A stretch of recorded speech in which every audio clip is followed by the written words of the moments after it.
distance. Donc, pour me présenter, je m'appelle Dimitri Moll, je suis le président et fondateur de Cnova.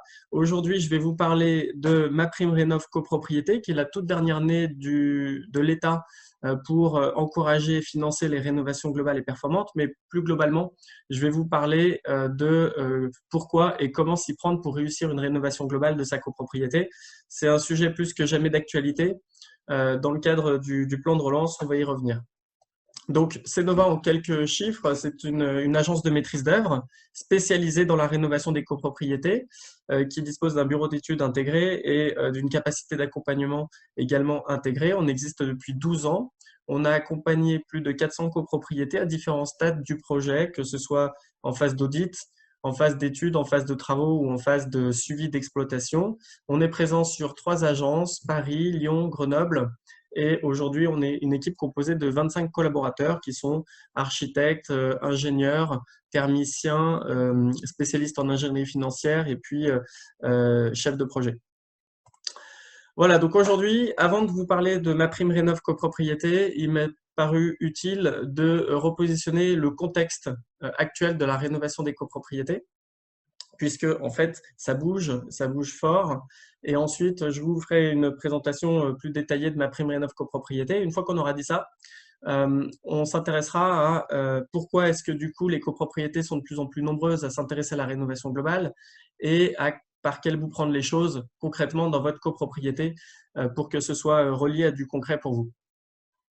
Voilà, donc le contexte, effectivement, les temps changent, tout change. Le premier élément de contexte, déjà, c'est qu'on a une très grande partie du parc existant d'immeubles en copropriété qui est en bout de cycle, qui a besoin d'être rénové. Une partie a été construite dans la deuxième moitié du XXe siècle et n'a jamais fait vraiment l'objet de rénovation. On a des façades qui ont besoin d'être rénovées, des canalisations qui arrivent également parfois en bout de vie, des équipements à rénover. Donc la premier élément de contexte est que contrairement à il y a 20 ou 30 ans, aujourd'hui, on a un volume de rénovation à faire tout simplement parce que le parc existant a besoin en plus grande partie d'être remis en état.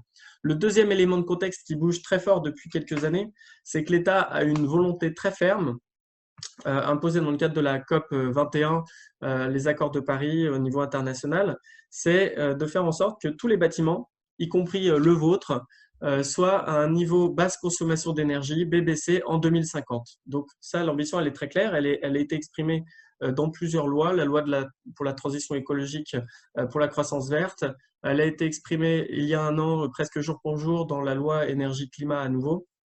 Et la Convention citoyenne pour le climat l'a également remis comme une attente forte. Et du coup, l'État est en train de préparer une nouvelle loi qui s'appellera la loi Convention citoyenne pour le climat, dans laquelle cette ambition va être écrite. Donc, une fois que l'État a posé cette ambition, de quels outils il dispose? Il dispose de 2 outils, l'incitation et la contrainte. Donc, concrètement, le choix de l'État a été de favoriser les incitations avec des aides financières, etc., depuis le Grenelle de l'environnement dans la fin des années 2010, enfin les fins des années 2000, donc vers 2009, 2010. Et jusqu'à 2017, on n'avait pas vraiment d'obligation. La seule obligation, c'était l'obligation de faire un audit énergétique pour les immeubles en chauffage collectif. Puis en 2017, on a la loi pour la transition énergétique pour la croissance verte qui est apparue, qui, elle, a changé de paradigme et a exprimé le fait qu'on allait avoir de moins en moins d'incitations et de plus en plus de contraintes à terme. Et notamment, cette loi exprime le fait qu'il y a des nouvelles obligations, dont l'obligation d'isoler à l'occasion du ravalement de façade, donc l'obligation d'embarquer la performance énergétique dès lors que c'est possible techniquement et que ce n'est pas une ânerie financière. Et on est dans ce contexte-là très clair avec notamment la loi Convention citoyenne pour le climat qui est en train d'être écrite par le gouvernement, qui va reprendre les demandes de la Convention citoyenne, qui exprimera que toute copropriété qui est très déperditive énergétiquement aura l'obligation, donc des obligations de rénovation avant 2030. Donc voilà, les contraintes sont là, elles sont de plus en plus fortes. Et en même temps, dans 2020, année très particulière, crise sanitaire, crise économique, apparition du plan de relance. Et là, l'État décide d'accélérer sur la rénovation énergétique et notamment la rénovation énergétique des copropriétés en mettant en place une nouvelle aide, cette fameuse aide qui s'appelle MaPrimeRénov' Copropriété, qui est une aide assez révolutionnaire qui vient vraiment qui va être une très bonne opportunité pour toute copropriété qui a un projet de ravalement de façade et qui se pose la question d'isoler et de faire une rénovation énergétique à cette occasion. Donc, MaPrimeRénov' Copropriété, je vais vous donner quelques informations à ce sujet. Déjà, il y a quelles sont les conditions pour bénéficier de cette aide. La premier bloc de conditions concerne la copropriété. Donc, cette aide, elle s'adresse aux copropriétés qui sont essentiellement composées de résidences principales. Donc, ça ne concerne pas des copropriétés dans les stations de ski, des copropriétés dans les stations balnéaires, où on a moins de 75% de résidences principales. Par contre, bien sûr, ça peut être des résidences principales occupées par des locataires, ça, il n'y a pas de souci. La copropriété, elle doit être immatriculée au registre des copropriétés. Bon, ça, normalement, ce n'est pas le plus compliqué. Si ce n'est pas déjà fait, votre syndic sait faire. Et puis, il y a des conditions sur le projet de rénovation. Donc, cette nouvelle aide, elle vient aider les projets sous condition d'un gain de performance énergétique de moins de 35%. C'est-à-dire que le projet de rénovation doit faire un gain de performance énergétique du bâtiment d'au moins 35%.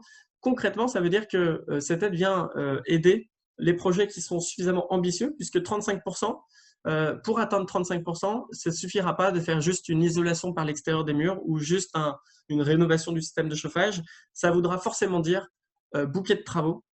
Donc, avec plusieurs postes de rénovation, l'isolation plus la ventilation, plus peut-être le chauffage, ou l'isolation plus la ventilation plus la toiture, ça va dépendre de chaque cas, de chaque copropriété. Mais ce qui est sûr, c'est que ça va nécessiter d'aller sur une rénovation qu'on appellera du coup globale et performante pour répondre à ces critères-là. La deuxième condition, c'est que vous devez voter vos travaux avant le 31 décembre 2022. Donc, c'est une date qui est intéressante puisque ça nous laisse 2 ans, la durée du plan de relance. Ça vous laisse 2 ans, la durée du plan de relance, pour mettre en mouvement votre copropriété, démarrer un projet, l'avancer jusqu'au vote des travaux. Donc, c'est à la fois une période suffisamment longue pour avoir le temps d'y aller et être certain de pouvoir bénéficier de cette aide sans mauvaise surprise. Et en même temps, il ne faut pas sous-estimer le fait que 2 ans, ça passe vite. Ça laissera le temps de faire 2, 3 AG avec peut-être une assemblée générale extraordinaire. Mais il y a un rythme qui est à prendre et il ne faut pas attendre pour prendre le train en marche. La troisième condition, c'est que les travaux doivent être réalisés par des professionnels qualifiés, reconnus garants de l'environnement. Et puis, enfin, la dernière condition, c'est que la copropriété, pour bénéficier de cette aide, doit être accompagnée par un spécialiste de la rénovation énergétique des copropriétés qui dispose aussi de la capacité à vous conseiller sur l'ingénierie financière, les moyens de financement et ainsi de suite. Donc, vous ne pourrez pas bénéficier de l'aide si vous allez directement voir des entreprises de rénovation, par exemple. Donc, voilà pour les conditions. Et maintenant, l'aide elle-même est constituée d'un socle d'aide collective. Et ça, c'est tout à fait révolutionnaire, déjà par le montant, on va y revenir, mais aussi par le fait que ce sont des aides, sont les premières aides collectives de l'État, en fait, où l'État décide qu'il y a des aides collectives accessibles à tous, quelle que soit du coup votre copropriété et surtout aveugles par rapport à la situation des copropriétaires. Donc accessibles aux occupants, aux bailleurs, accessibles aux ménages fortunés, aux ménages modestes, sans distinction par rapport à ça. Et donc ça, c'est très positif et ça va être un moyen formidable et c'est un moyen formidable donc pour toutes les copropriétés qui vont voter des travaux dans les prochains mois, d'aligner davantage les intérêts au sein de la copropriété et de favoriser le vote des travaux. Donc ça, c'est quelque chose qui est très intéressant. Donc le montant de l'aide, c'est 25% du montant des travaux plafonné à 3 750 € fois le nombre de logements. Donc, ça fait une aide quand même assez conséquente. Hein. Si on parle d'une copropriété de 100 logements, du coup, on parle bien de 375 000 € que l'État a décidé de donner à la copropriété avec des bonus. Si vous êtes dans une copropriété qui est d'étiquette F ou G, ce qu'on appelle les passoires thermiques ou ce que l'État appelle les passoires thermiques, vous faites partie des copropriétés qui vont être les premiers à être soumis à une obligation de rénovation. Donc, si votre copropriété est en F ou G, si vous êtes dans une passoire thermique et que vous avez un ravalement à faire dans les prochaines années, surtout, pensez bien à isoler à cette occasion, puisque vous aurez l'obligation de le faire en 2030. Et du coup, ce serait dommage de refaire un ravalement quelques années seulement après avoir fait un premier ravalement. Donc, pour ces copropriétés-là, il y a un bonus supplémentaire de 500 € fois le nombre de logements pour le montant de l'aide. Et pour les copropriétés qui ont un projet tellement ambitieux que ça leur permet d'atteindre le niveau basse consommation d'énergie, c'est-à-dire le niveau auquel devront arriver tous les bâtiments en 2050, à ce moment-là, l'État vous encourage en disant je vous donne 500 € de plus fois le nombre de logements pour financer cette ambition que vous avez. Donc, ça, c'est la première partie du socle d'aide collective. Et s'ajoute à ça une deuxième série d'aides collectives qui va être les certificats d'économie d'énergie. Donc, les certificats d'économie d'énergie, ils existaient déjà. Et ils continuent. Ils sont cumulables avec MaPrimeRénov' copropriété. La nouveauté, c'est qu'il y a deux manières de bénéficier des certificats d'économie d'énergie aujourd'hui. Depuis début octobre également, l'État a rendu la possibilité de faire appel aux certificats d'économie d'énergie comme on l'a toujours fait, c'est-à-dire en faisant la somme des certificats d'économie d'énergie générés par le poste chauffage, le poste isolation des façades, etc.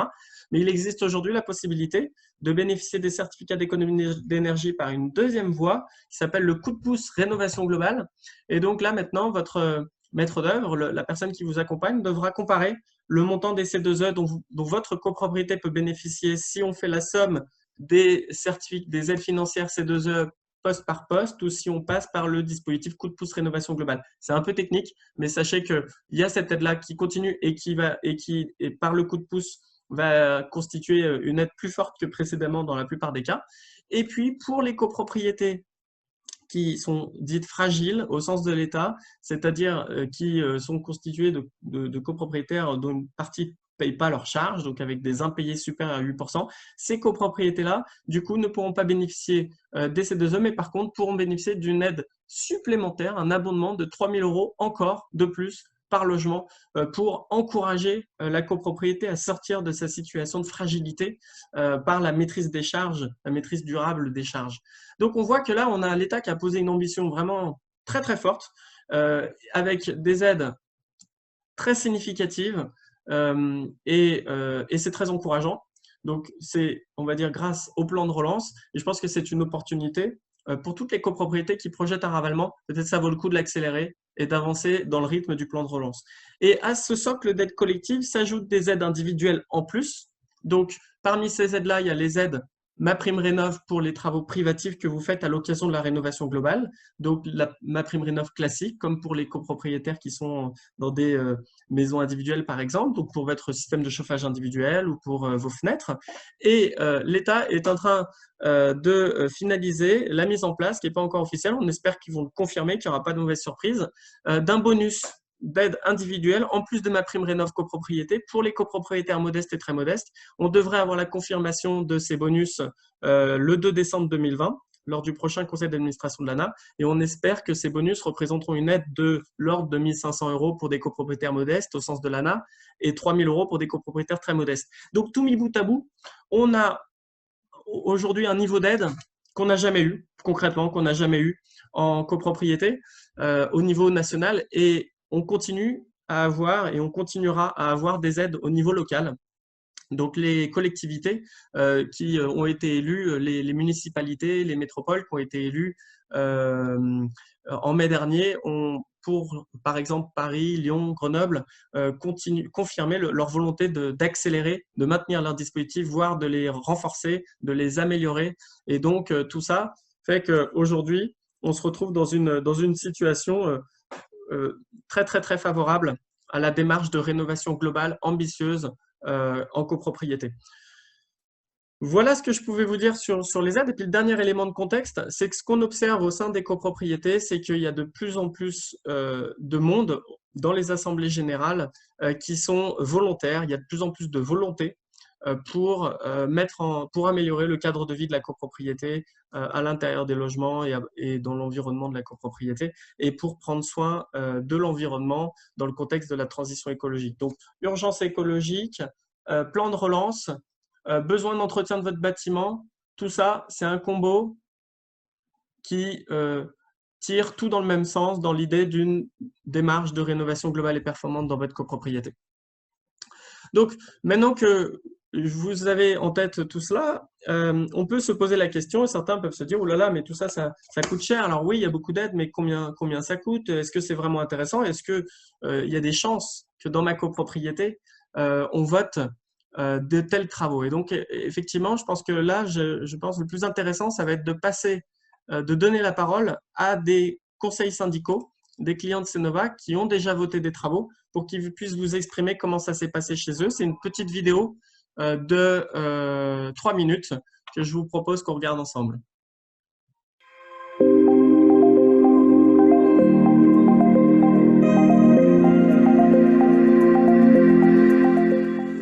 On est une résidence modeste, avec des revenus des gens qui c'est partagé entre des familles et puis beaucoup de retraités. Donc voilà, c'est pas évident. Il faut bien se dire une chose, c'est que quand vous allez lancer un projet, c'est comme partout ailleurs, vous aurez toujours des gens qui seront contre. Vous ne ferez jamais l'unanimité au début. Ce qui a motivé, ce qui a poussé quand même, bon, c'est toujours le nerf de la guerre, c'est l'argent. Et donc, c'est vrai que le prêt à taux zéro fait que les gens n'ont pas à avancer de l'argent en quantité. Ce qui a été relativement décisif dans la prise de décision, c'était le montant de subvention qui pouvait être accordé en fonction du gain énergétique qui était fait. Donc c'est là que les différents scénarios qu'on avait pu établir au début, on s'est aperçu qu'une façade simple, c'était l'équivalent d'une façade avec isolation, une fois les subventions déduites. On était à peu près là. Oui, ça nous revenait aussi cher. On sait grosso modo qu'on va récupérer au minimum entre 500 et 700 euros en plus-value au mètre carré par rapport à la valeur qu'on a aujourd'hui. Donc ça, c'est énorme. En fait, les travaux, on a fait certaines estimations par rapport à certains lots. Certains logements, en fait, s'ils étaient vendus après les travaux, les frais des travaux seraient entièrement payés par la plus-value réalisée. Donc voilà, la plus-value serait même au-delà de ce qui va être facturé à chacun des lots. L'Assemblée générale a suivi le conseil syndical dans ses recommandations. On a recommandé l'énergétique et l'esthétique.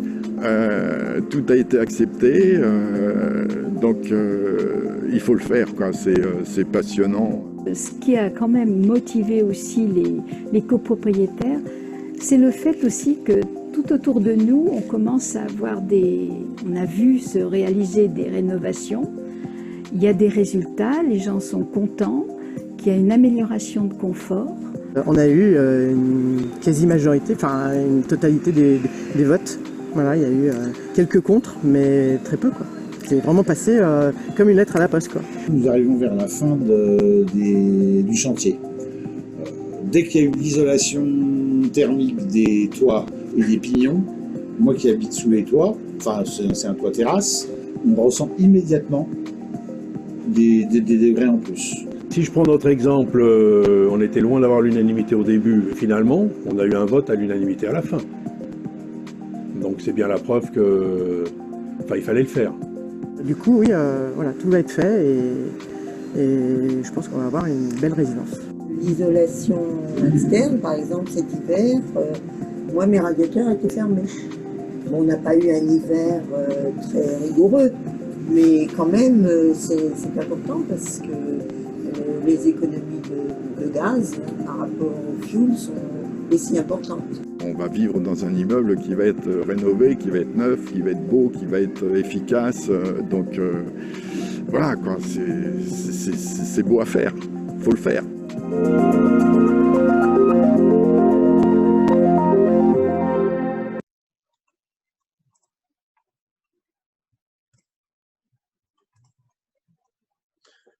Voilà, j'espère que le son fonctionnait bien.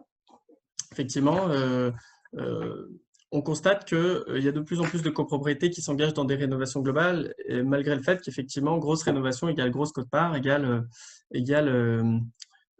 du coup besoin de financement, etc. Alors, je voudrais préciser quelque chose quand même, c'est qu'au sein d'une assemblée générale, vous avez autant d'intérêts que de copropriétaires. Autant de sensibilité que de copropriétaires. Et donc, tout l'enjeu, tout l'art, ça va être de trouver un projet qui rassemble au maximum les intérêts des copropriétaires pour les aligner. Donc là, le dispositif MaPrimeRénov' copropriété, j'en ai parlé, il aligne les intérêts par rapport à avant le plan de relance où il n'y avait pas d'aide pour les bailleurs, pas d'aide pour les ménages qui sont de catégorie moyenne ou supérieure. Là, on a des aides pour tout le monde. Mais malgré tout, ce qu'on constate, c'est que parmi les différentes grandes sensibilités, les grandes typologies d'intérêt qu'on retrouve dans les copropriétés, je pense que ça peut être important que je vous les repartage. La première grande base d'intérêt commun, c'est qu'à la base, le bâtiment a besoin d'être entretenu. Donc, en général, quand il y a des travaux nécessaires pour ravaler la façade, pour rénover les équipements, pour rénover des parties communes, c'est déjà la base. Les copropriétaires, en règle générale, sont la plupart du temps conscients de l'importance de rénover pour pas que le bâtiment se délabre davantage. Donc ça, c'est le premier intérêt, c'est de résoudre les pathologies et d'entretenir le bâtiment dans le temps, qui rassemble en général le plus de monde. Le deuxième intérêt de la rénovation globale, ça va être de rendre le bâtiment plus beau et d'embellir le cadre de vie. Là, je vous donne l'exemple d'une résidence qui s'appelle Lavernic. Lavernic avant les travaux, et là, c'est la photo que j'ai prise vendredi après-midi lors d'une réunion de chantier. C'est un bâtiment, on a l'impression d'un immeuble neuf qui est absolument magnifique, avec des petites briquettes carrelées sur le socle, posées de manière artisanale une à une. Et ce bâtiment est absolument magnifique, le cadre de vie est réenchanté. Le troisième élément de motivation qu'on retrouve dans les copropriétés, c'est le besoin de rendre le lieu de vie plus sain et plus sécurisant. Donc la rénovation, souvent, c'est l'occasion d'améliorer le système de désenfumage, voire d'en mettre un, d'améliorer le système de ventilation pour garantir un air sain à l'intérieur des appartements. Le quatrième élément de motivation qu'on retrouve souvent chez les copropriétaires, et donc encore une fois, c'est à plus forte raison, au sein de l'Assemblée générale, il y aura de tout ça, et au sein même d'un copropriétaire donné, il va être intéressé par tous ces intérêts-là, mais avec des pondérations différentes. Donc c'est l'idée de rendre le lieu de vie plus agréable à vivre. Donc typiquement, l'isolation permet de supprimer les effets de parois froides que vous pouvez ressentir dans vos appartements quand vous avez un mur froid, du coup le sentiment d'avoir un peu froid malgré un chauffage et une température ambiante, d'ailleurs mesurée au thermomètre, qui est relativement raisonnable. Le cinquième élément de motivation, ils ne sont pas par ordre de priorité encore une fois, c'est l'idée de réduire durablement les charges. La copropriété Beccaria, dont on a entendu le témoignage là, qui parlait de la fin des travaux, c'est une copropriété aujourd'hui qui a fait 70% d'économie de charges de chauffage entre avant et après les travaux. Donc c'est juste énorme. Et pour cette copropriété, qu'il y ait des taxes carbone qui augmentent, qu'il y ait des coûts de l'énergie qui augmentent, ce n'est pas un souci pour eux, ce n'est pas un sujet en fait. Ils sont résilients par rapport à ça, ils sont indépendants grâce à leur très grande maîtrise des charges. Le sixième intérêt qu'on observe souvent dans les copropriétés, et de plus en plus souvent, avec la prise de conscience écologique, c'est le besoin de rendre mon lieu de vie plus écologique, de réduire l'empreinte environnementale de ma vie en tant que citoyen. Donc c'est quelque chose qui était pratiquement inexistant. On avait un bobo écolo de temps en temps dans la copropriété il y a quelques années, qui aujourd'hui devient clairement un sujet d'intérêt au sein des conseils syndicaux et des copropriétés. Et le septième élément, eh bien, c'est de rendre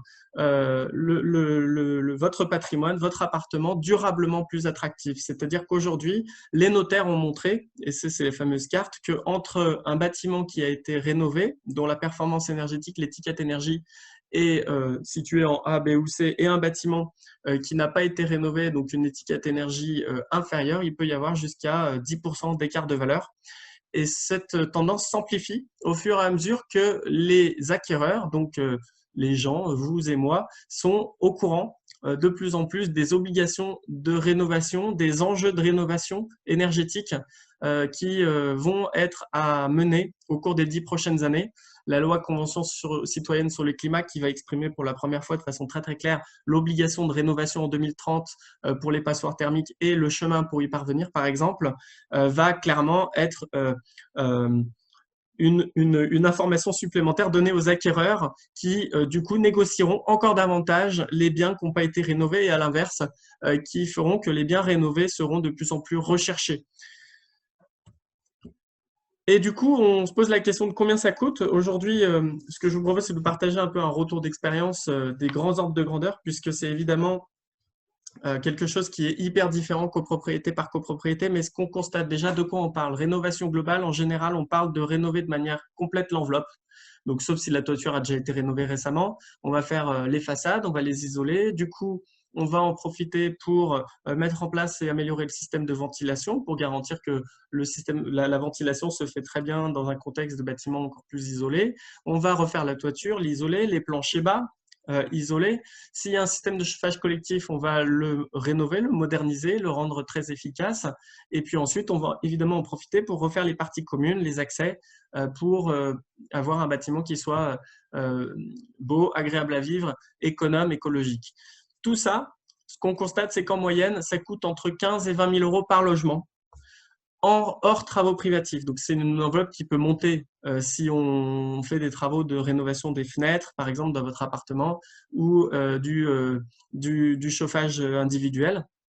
Mais voilà l'ordre de grandeur. Ce qu'on constate, c'est que les aides financières collectives, grâce à MaPrimeRénov' copropriété, aux certificats d'économie d'énergie et aux aides locales, eh bien, on peut bénéficier de subventions à hauteur de 25 à 60% selon les projets, selon là où vous êtes, si vous avez accès à des aides locales ou pas. Ce qu'on constate ensuite, c'est que si on prend plus en compte les aides individuelles, donc MaPrimeRénov' pour les travaux privatifs et du coup les aides, les bonus pour les copropriétaires modestes et très modestes qu'on avait jusqu'à présent et que l'État est en attente de reconfirmation dans le cadre de MaPrimeRénov' copropriété, on a des subventions qui du coup montent jusqu'à 80% pour les ménages ou les copropriétés fragiles en particulier. Et du coup, financé sur 15 ans, ce qu'on constate, c'est que ce coût des travaux, dont le reste à charge après subvention du coup est de 20 à 75%, eh bien, il peut se financer sur 15 ans dans le cadre du prêt à taux zéro, notamment, et de prêts complémentaires. Et financé sur 15 ans, du coup, on revient à une mensualité qui est de l'ordre de 80 €, 80, 100 €. C'est encore une fois des grandes moyennes, hein, il faut prendre ces chiffres avec discernement quand même. C'est plus pour vous donner des ordres de grandeur, savoir de quoi on parle. Et du coup, pour des ménages modestes qui sont plus aidés ou des copropriétés fragiles, on a du coup des mensualités qui sont de l'ordre de 50 à 70 € par mois. Si on réduit les économies d'énergie qui vont être de l'ordre de 20 € en moyenne par mois par copropriétaire, on se retrouve avec un effort financier, la rénovation, le réenchantement de mon cadre de vie, le fait de tout simplement entretenir mon bâtiment, le rendre plus beau, plus agréable à vivre, plus écologique, plus économe, plus résilient, de mieux le valoriser dans le temps, eh bien, coûte environ 30 à 80 € d'effort financier mensuel. Et finalement, mis bout à bout, les copropriétaires se rendent compte que c'est intéressant et surtout que si on compare cet effort-là à l'effort qu'il faut de toutes les façons faire pour, à minima, entretenir le bâtiment et faire en sorte qu'il ne se délabre pas et qu'il tienne dans le temps, eh ben finalement, on se rend compte qu'on est sur les mêmes ordres de grandeur. Donc, voilà ce que je pouvais vous partager. Souvent, on me demande aussi, du coup, est-ce que c'est rentable, pas rentable? Comme je viens de l'exprimer, en l'occurrence, du fait des aides supplémentaires qu'on a quand on fait une rénovation performante par rapport au fait de faire des travaux d'entretien uniquement, eh bien, on se rend compte que le surcoût des travaux énergétiques ou des travaux d'amélioration est la plupart du temps compensé en bonne partie par les aides financières et les économies d'énergie. Donc, ce qui fait que c'est une opération qui est intéressante financièrement. Et puis, la deuxième façon de voir la rentabilité, c'est la plus-value que les appartements obtiennent lorsqu'on a fait la rénovation. Par exemple, je pense à une copropriété qu'on a qui est en cours de rénovation là, à Boulogne, ou celle, par exemple, la copropriétaire qui avait fait des estimations qu'on a vu dans la vidéo. Mais là, je prends un autre cas que j'ai plus en tête. Le coût total des travaux, donc hors subvention, était de 2,8% du montant des travaux. Alors, on est à Boulogne, effectivement, on est sur des prix au mètre carré très, très élevés. Et la plus-value estimée par l'étude des notaires que je vous ai présentée faisait que du fait du gain de performance énergétique, la plus-value était estimée à 4%. Donc, en fait, même pour un copropriétaire qui achète, paye les travaux et revend juste après, imaginons qu'il fasse une espèce d'opération de promotion immobilière, eh bien en fait, l'opération est rentable dans la mesure où la plus-value a compensé le coût des travaux. Alors ça, c'est à regarder ensuite de très près, cas par cas, en fonction du marché immobilier, de là où se positionne la copropriété, des aides auxquelles elle peut bénéficier, puis de l'état de la copropriété, des travaux à réaliser. Donc voilà, toutes ces informations sont à prendre avec les pincettes nécessaires, mais vous permettent de vous projeter un peu plus de quoi on parle quand on parle de rénovation globale et performante. Donc maintenant, je voudrais partager le fait, souvent on me demande est-ce qu'il vaut mieux échelonner les travaux dans le temps, faire un plan pluriannuel ou les regrouper. Alors effectivement, historiquement, on avait toujours tendance à échelonner les travaux dans le temps. Un coup, on refait la façade, on ravale la façade, un coup, on fait quelques années plus tard la toiture, quelques années plus tard le chauffage, et c'était effectivement la meilleure manière de fonctionner pour que on n'ait pas plein de travaux à faire d'un coup et que ce soit simple. Voilà. Aujourd'hui, changement de paradigme, changement d'habitude, ce n'est plus la bonne façon de fonctionner.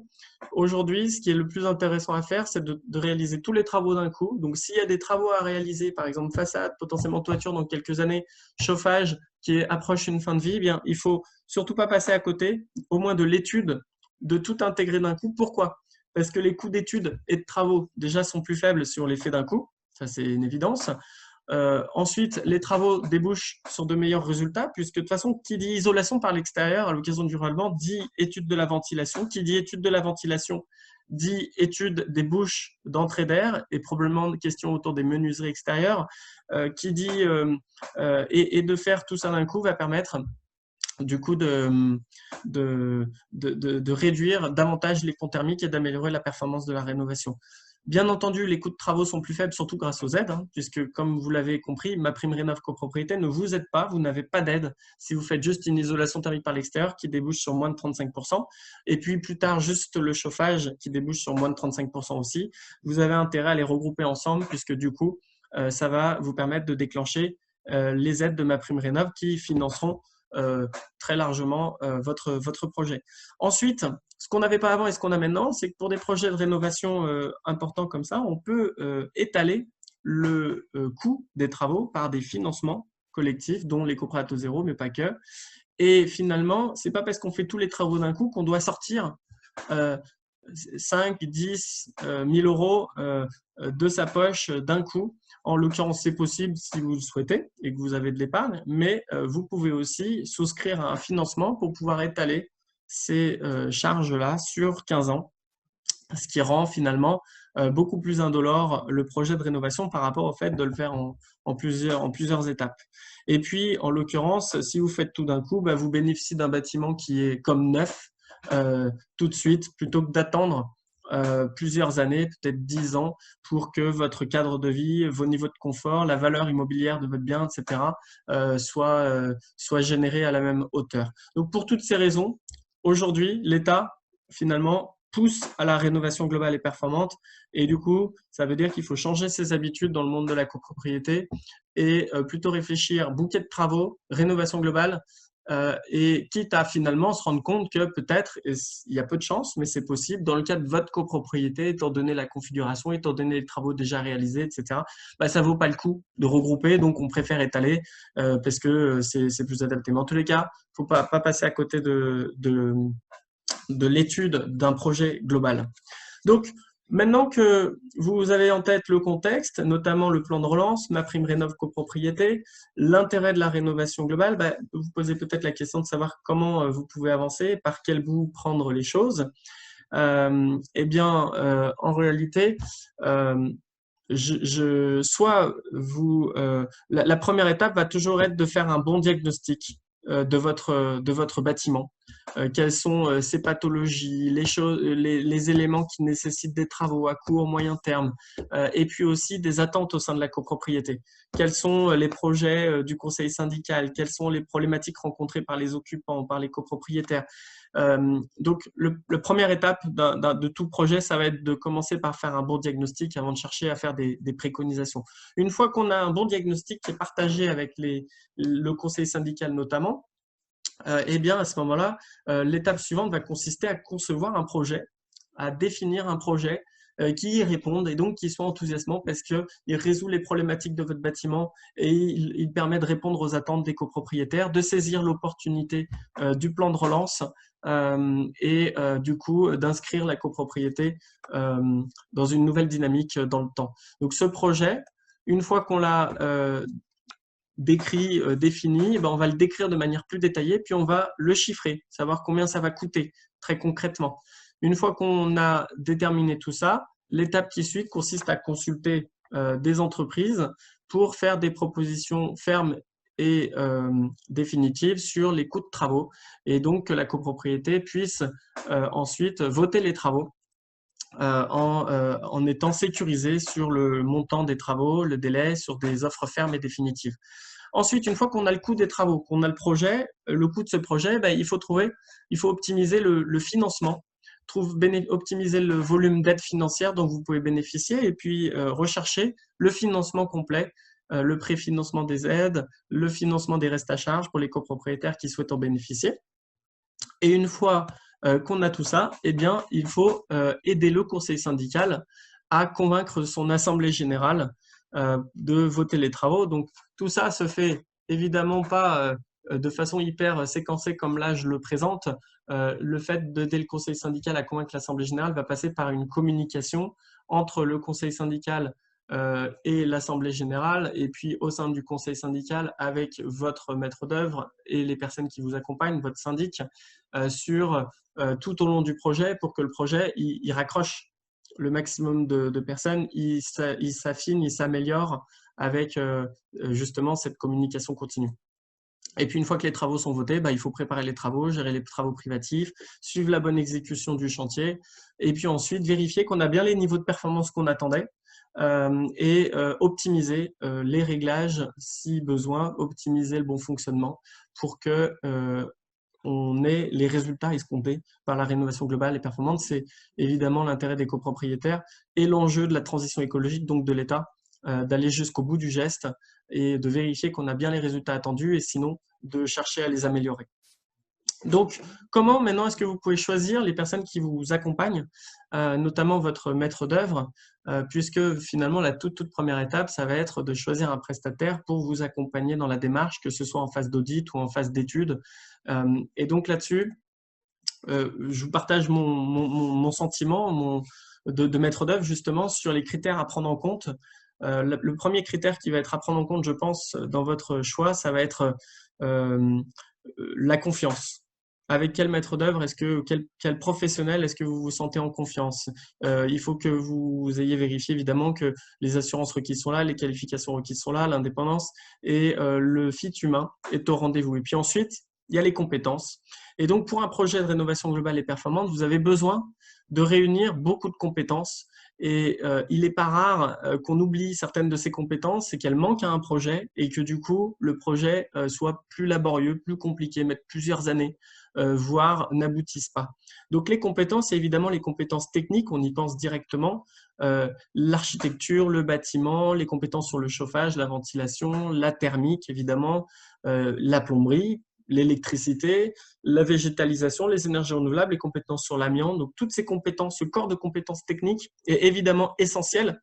Et il ne faut pas juste avoir des compétences sur le bâtiment, il faut aussi avoir des compétences sur tout le reste, puisqu'il y aura des questions liées à la thermique, des questions liées à l'amiante, des questions liées au chauffage, à la ventilation, etc. Ensuite, vous avez besoin de trouver un maître d'œuvre qui dispose aussi de compétences en gestion de projet.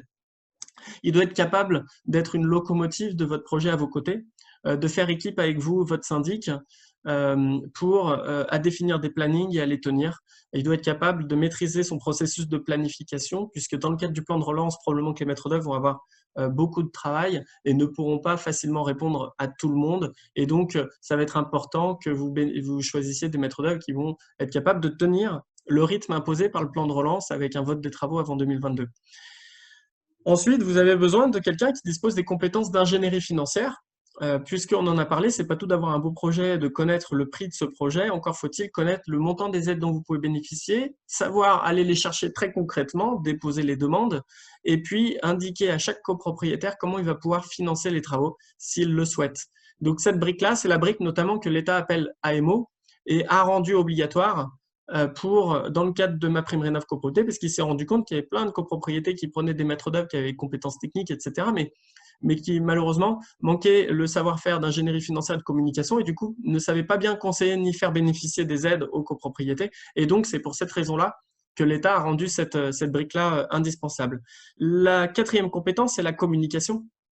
Votre maître d'œuvre doit savoir très bien communiquer proactivement, clairement, que ce soit avec vous, votre conseil syndical, votre syndic, au sein de la copropriété, prendre la parole en public lors de réunions d'information, que ce soit à distance comme celle-là, ou lors d'assemblées générales en physique. Il doit être capable de gérer les situations difficiles, éventuellement conflictuelles qui peuvent apparaître, les émotions parfois qui peuvent s'exprimer dans une assemblée générale pour certaines personnes qui sont en réaction, parfois négative, etc. Savoir accueillir ça, savoir comprendre les réticences, savoir essayer de les lever de manière paisible. Et puis après, mettre en mouvement la copropriété, c'est une compétence également qui va être importante, donc notamment la capacité à explorer les attentes, les représentations des copropriétaires et à y répondre. Et puis ensuite, à être capable de présenter un projet, mais pas que le projet, aussi les intérêts du projet au vu de ce qu'on a observé sur le bâtiment et parmi les attentes au sein de la copropriété. Et puis ensuite, il doit être capable d'aider le conseil syndical à bien préparer son assemblée générale de vote des travaux, à bien préparer ses prises de parole pour pouvoir embarquer favorablement le vote du projet. Après, il doit avoir des compétences en gestion des travaux privatifs, puisqu'en copropriété, on a une partie des travaux qui est parfois privative. Et puis après, bien entendu, comme tout maître d'œuvre, il doit être capable de manager les marchés de travaux, de manager les entreprises par la responsabilité pour maîtriser les délais, les coûts de réalisation jusqu'au parfait achèvement des travaux.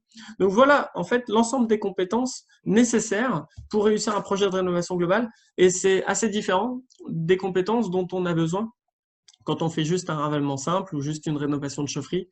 Et donc là, il y a un changement de paradigme sur lequel je me permets d'insister. Vous devez réunir une équipe complète. Ça peut être sous forme de plusieurs entreprises différentes, avec chacun sa spécialité, ou de choisir des entreprises qui sont capables de regrouper toutes ces compétences, comme c'est le cas par exemple pour Cnova. Nous, on s'adapte en fonction des attentes des copropriétaires. On peut travailler en équipe avec plusieurs autres entreprises. On peut travailler de manière tout intégrée.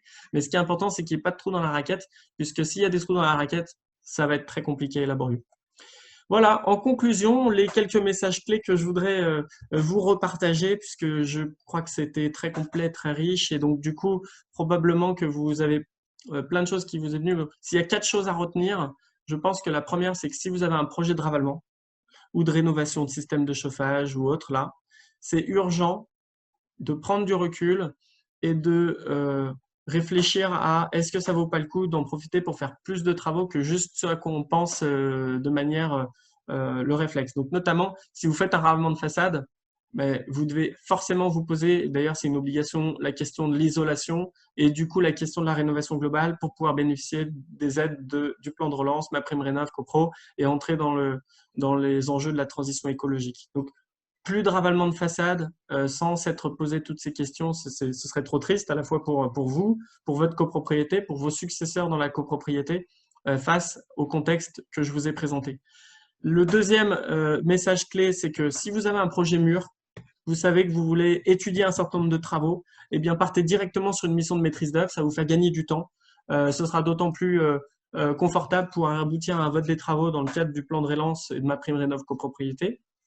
Par contre, si vous êtes un peu trop en amont pour engager tout de suite les honoraires d'une mission d'étude de maîtrise d'œuvre qui comporte toutes les compétences que je vous ai présentées à ce moment-là, commencez par faire un audit global et essayez de choisir pour cet audit un prestataire qui va être capable d'être votre maître d'œuvre et de vous accompagner tout au long du projet derrière. Si vous avez une bonne confiance en lui, que l'audit se passe bien, vous aurez naturellement envie de continuer. Vous avez plus de chances que ce soit fluide, que les préconisations faites en audit soient bien estimées, bien étudiées sur le plan de la faisabilité, même si en audit, on reste sur un niveau audit, donc c'est des estimations au ratio et on va assez rapidement balayer tous les postes de rénovation possibles pour pouvoir arriver à un scénario à étudier plus restreint sur lequel ensuite vous aurez peut-être envie d'engager une mission d'étude de maîtrise d'œuvre.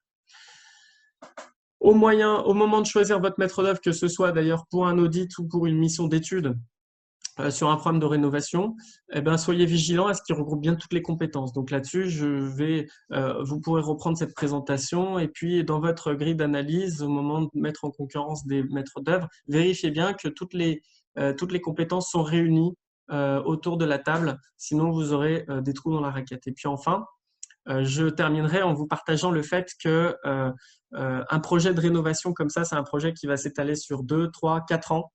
Je pense que c'est d'abord une aventure humaine et c'est dans cet esprit-là, je trouve que c'est intéressant de la mener.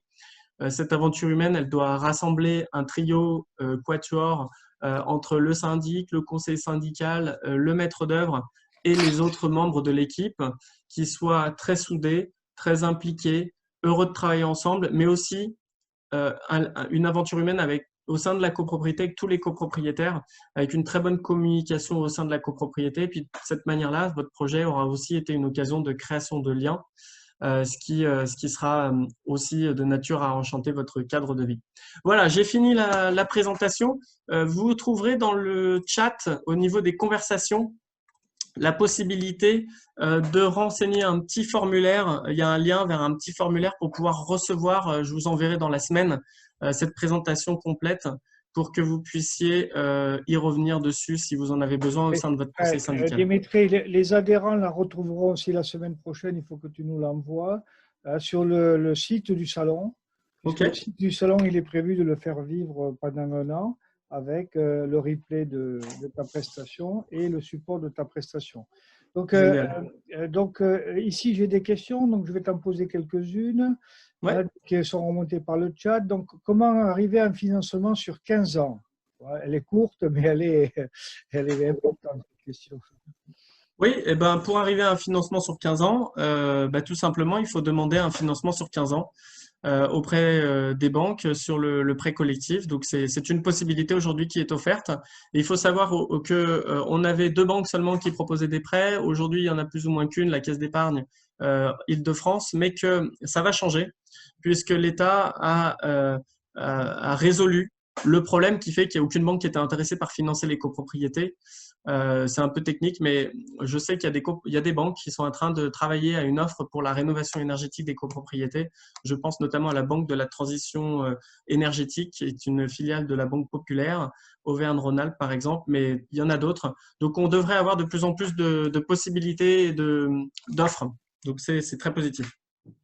Donc, sur les autres questions, donc, et plus un peu généralement, on connaît les difficultés que rencontrent les copropriétés suite à la suppression du Crédit foncier de France pour avoir des prêts collectifs.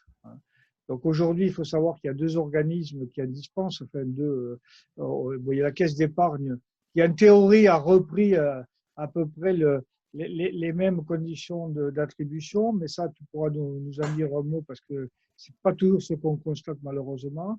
Et puis il y a Domo Finance, et qui lui préfère plus s'orienter. D'abord avec des montants très importants, je crois que c'est au-dessus de 100 000 euros.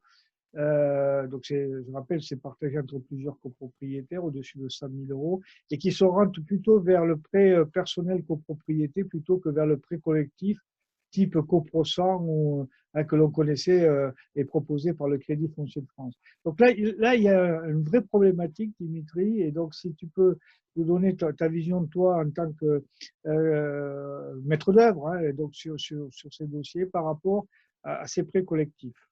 Tout à fait. Alors, le financement, effectivement, c'est ce qui est compliqué, comme je vous l'expliquais, c'est qu'on n'a que 2 banques aujourd'hui qui proposent des prêts collectifs. Après, il y a des copropriétaires. On a des copropriétés où chacun se débrouille. C'est aussi une possibilité. Et je pense que ça, c'est des choix qui peuvent se décider avec le conseil syndical, avec le syndic, en fonction de la situation des copropriétaires et des besoins de chacun. Maintenant, effectivement, le financement, lorsqu'on fait appel à un financement, c'est possible. Objectivement, c'est possible.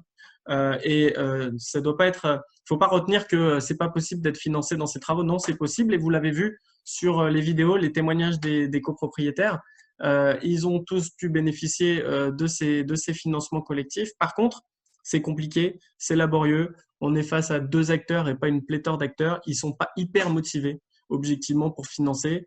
Et donc, du coup, c'est pas du tout digitalisé. Il y a beaucoup de paperasse. Ils mettent chacun un peu leurs conditions. ça fluctue, etc. Donc, bon, bah, faut prendre son mal en patience. Si on veut bénéficier du financement, bah, ma foi, il faut quand même s'adapter. On a de la chance d'en avoir deux.